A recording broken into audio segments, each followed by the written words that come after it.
ত্রিপুরা বিধানসভার মাননীয় বিধায়ক রামপদ জমাতিয়া মহোদয়, ধনপুর বিধানসভার লোকপ্রিয় বিধায়ক বিন্দু দেবনাথ মহোদয়,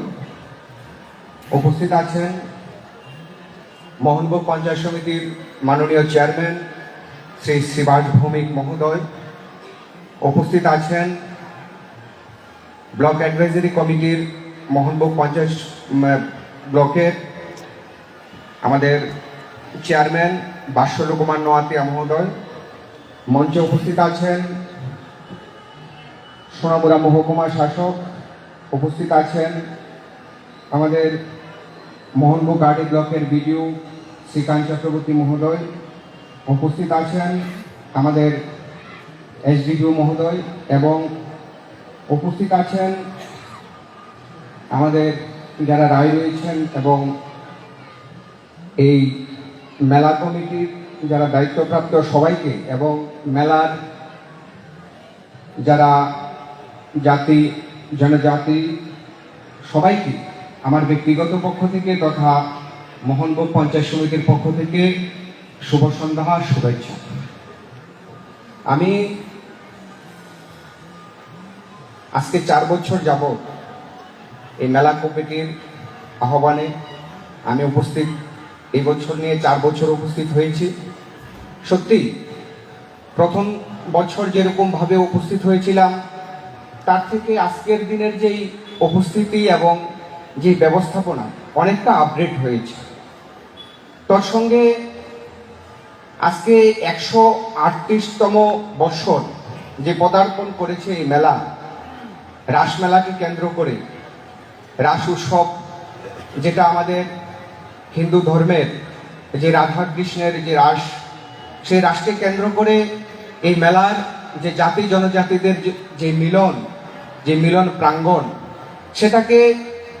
আমাদের যারা জনপ্রতিনিধি রয়েছে, তার সঙ্গে প্রশাসন রয়েছে এবং এই এলাকা যারা আমাদের ভক্তবৃন্দ যারা রয়েছেন, জাতি জনজাতি সবাই যে মিলবন্ধনে যে মেলা, সেটা আগামী দিনে আরও বড়সড়ে সেখানে রূপ নেবেন, সেটা আমার আশা এবং বিশ্বাস।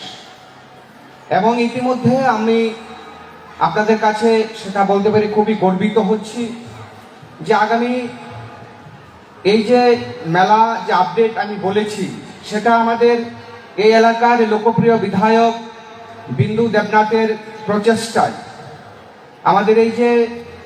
মেলার যে আমাদের যে মূল মন্দির রয়েছে, সেটা বিগত প্রায় 80 দশকের সময় একবার সেটাকে নির্মাণ তথা মেনটেনেন্স করা হয়েছিল। তারপরে এই যে আমাদের মন্দির রয়েছে সেটার কোনো সংস্কার করা হয়নি এবং আমাদের বিধায়ক শ্রী বিন্দু দেবনাথের মহোদয়ের প্রচেষ্টায় আমরা এই বছরে কিছুদিনের মধ্যে আমরা প্রায় একটা এই যে মন্দিরটা তার পুনর্নির্মাণ এবং নতুন ভবন সেটা তৈরি হবে। তোর সঙ্গে